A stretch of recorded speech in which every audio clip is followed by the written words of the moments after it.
Hello and welcome to What Car India, your friendly guide to cars and bikes. मेरा नाम है ध्रुव अत्री और ये जो गाड़ी खड़ी है इसे कोई इंट्रोडक्शन की ज़रूरत नहीं है। टाटा एल्ट्रॉस से आप सभी अच्छे से वाकिफ़ रहे हैं।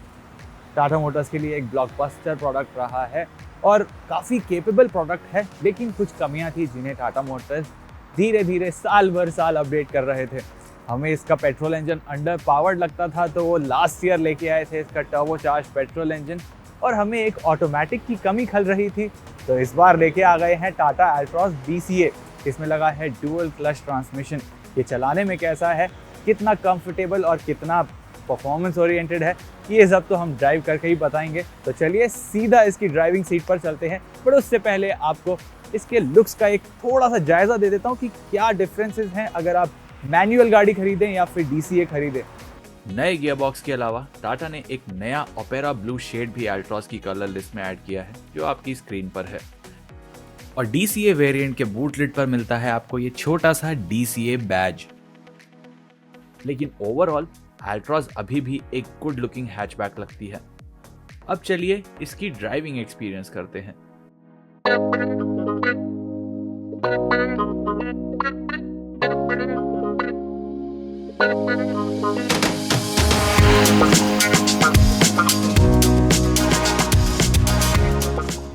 एल्ट्रॉस DCA में मिलता है आपको 6 स्पीड का डुअल क्लच ट्रांसमिशन। और जैसा आप एक्सपेक्ट करते हैं, यहाँ एक नहीं दो क्लचेस हैं, तो गियर शिफ्ट्स काफी स्मूथ होते हैं।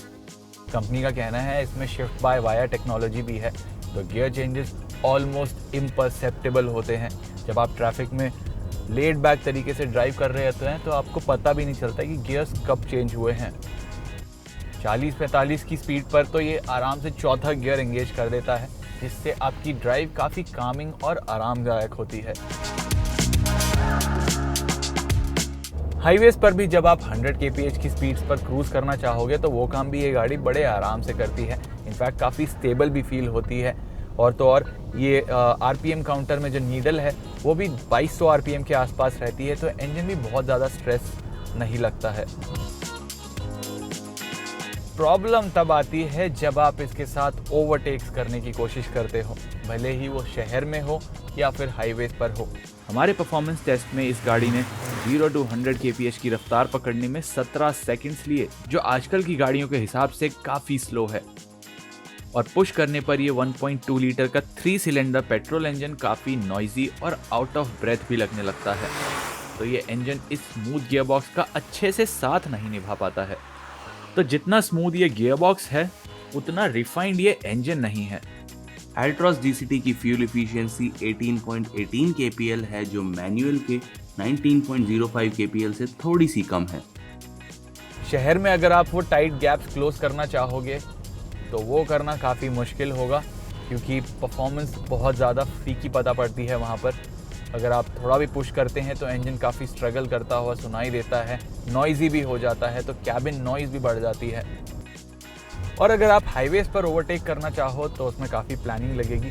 वेल पेव्ड रोड्स पर आप स्लो मूविंग ट्रैफिक तो आराम से कर सकते हैं ओवरटेक, लेकिन अगर आप सिंगल कैरेज रोड्स पर हैं और वहाँ पर थोड़ा ट्रक वगैरह का आवाजाही ज़्यादा है, तो वहाँ पर काफ़ी ज़्यादा प्लानिंग लगेगी आपको। इसमें मैनुअल मोड भी है, जिससे गियरिंग पर आप कंट्रोल पा सकते हैं, बट उससे भी परफॉर्मेंस में कुछ खास फर्क नहीं पता पड़ता। तो जो स्पोर्टीनेस आप एक डुअल क्लच गियरबॉक्स के साथ एसोसिएट करते हैं, वो यहाँ देखने को तो नहीं मिलता है।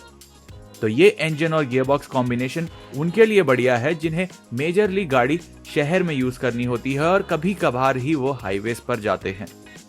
टाटा के मुताबिक इस डुअल क्लच यूनिट में 35% कम कंपोनेंट्स यूज हुए हैं और इसमें एक्टिव कूलिंग टेक्नोलॉजी भी है, जो गर्मी में हीटिंग इश्यूज पर काबू रखेगा। तो इन शब्दों में रिलायबिलिटी पर खासा जोर है, पर ये रियल वर्ल्ड कंडीशंस में कैसा परफॉर्म करता है वो तो हम एक लॉन्ग टर्म रिव्यू के बाद ही बता पाएंगे। इसके अलावा टाटा एल्ट्रॉस DCA में आपको ऑटो पार्क लॉक फंक्शन भी मिलता है, जो बड़े काम का फीचर है। और लॉन्ग डिस्टेंस जर्नीज पर आप इसकी सीट्स काफ़ी अप्रिशिएट करेंगे। काफ़ी कंफर्टेबल और सपोर्टिव सीट्स हैं, थोड़ी हार्ड हैं, बट लॉन्ग डिस्टेंस जर्नीज पर ये ज़्यादा आरामदायक रहती हैं। अब एक इशू जो आपको लग सकता है वो ये कि जब आप ऑटोमेटिक गाड़ी चलाते हैं तो आप थोड़ा ज़्यादा कंफर्टेबल होके बैठना चाहते हैं, सीट रिलैक्स पोजीशन में और स्टीयरिंग व्हील से थोड़ा दूर होके। तो इसमें अगर टेलीस्कोपिक स्टीयरिंग एडजस्ट भी ऐड कर देती टाटा मोटर्स यूजुअली ऐसे फीचर्स अपने अपडेट्स के साथ ऐड कर ही देती है, और इस अपडेट के साथ भी अगर टाटा मोटर्स वो फीचर ऐड कर देता तो उसको चलाने का एक्सपीरियंस और ज़्यादा कंफर्टेबल हो जाता। बाकी जो एल्ट्रॉस की खूबियाँ थी, जैसे इसका ये एंगेजिंग स्टीयरिंग, बढ़िया हैंडलिंग और अच्छी राइड क्वालिटी, वो सब तो इसके साथ बरकरार ही है। तो ओवरऑल ये गाड़ी काफ़ी लाइकेबल है।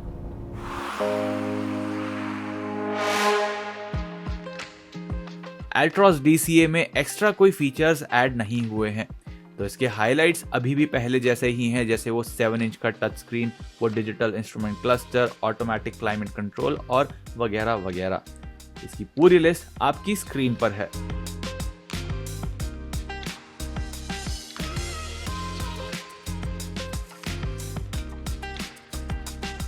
हालांकि ड्यूअल क्लच ट्रांसमिशन की मौजूदगी प्रीमियमनेस दर्शाता है, और इस कारण एक smooth touch screen, wireless charging, sunroof और इवन LED हेडलैम्प्स जैसे फीचर्स सेगमेंट के हिसाब से बड़े मिसेस हैं।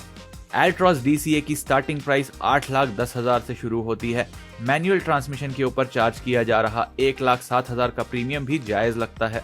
इस प्राइस पॉइंट पर आपको बाजार में कहीं भी एक डुअल क्लच ऑटोमेटिक तो नहीं मिलता है, तो ये एक प्रॉपर ऑटोमेटिक प्रीमियम हैचबैक चाहने वालों के लिए काफ़ी बढ़िया विकल्प है। बस ये है कि परफॉर्मेंस बहुत जानदार नहीं है। तो अगर आप परफॉर्मेंस फ्रंट पर थोड़ा कॉम्प्रोमाइज़ कर सकते हैं तो एक नज़र टाटा एल्ट्रॉस DCA को ज़रूर दी जा सकती है।